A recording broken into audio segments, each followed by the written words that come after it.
নমস্কার বন্ধুরা, আমি শিপ্রা। ওয়েলকাম আপনাদের আবারই আজকে ভিডিওতে।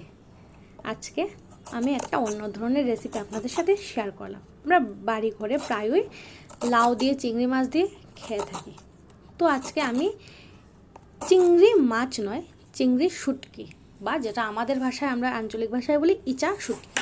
তো আমি আজকে লাউটা ইচা শুটকি দিয়ে রান্না করব। আমি আগে প্রায়ই লাউ ইচা মাছ দিয়ে খাইতাম। তো বেঙ্গালুরু আসার পরে তেমন একটা ভালো ইচা মাছ আমি পাই না, ছোটো ছোটো, যার কারণে ইচা মাছ দিয়ে আর রান্না হয় না। তো আমি আজকে ইচা শুটকি দিয়ে রান্না করবো লাউটা। খুব স্বাদ কিন্তু খাইতে, যে আমার মতো যারা যারা শুটকি লাভার আছে তাদের তো আশা করি খুবই ভালো লাগবে। তো আমি ছোটো ছোটো করে কাইটটা লাউটারে ভালো করে জল দিয়া ধুইয়া নিছি।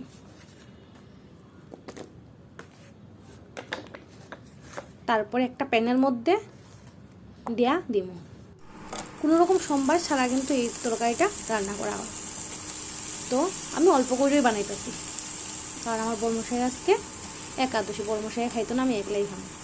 আর এটা রান্না করতে তেমন একটা ভেজালও নাই, একদম সিম্পল, শুধু লবণ, হলুদ আর একটু মরিচ গুঁড়া দিলেই হইয়া যাইব।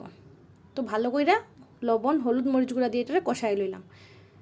আর ঢাকনা দিয়া ওইটারে ঢাইকা দিবা, একটু সিদ্ধ হওয়ার লাগবে।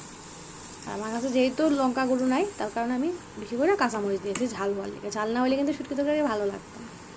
তো যাই হোক, ভালো করে কষাইয়া পরিমাণ মতো জল দিয়ে সিদ্ধ করে নেবে। আর তরকারিটা কিন্তু একদম মাখো মাখো হইবে। আর হ্যাঁ, যারা যারা নতুন আমার এই ভিডিওটা দেখতেছেন, প্লিজ সাবস্ক্রাইব করে দিবেন আমার চ্যানেলটারে। ভালো লাগলে শেয়ার করে দিবেন, অন্যদের কাছে পৌঁছাইতে সাহায্য করবেন। এই তো হয়ে গেল রান্না ঝটপট। আপনারা কে কে খাইছেন নিচে কমেন্ট করে জানাইবেন। Thanks for watching. Thank you.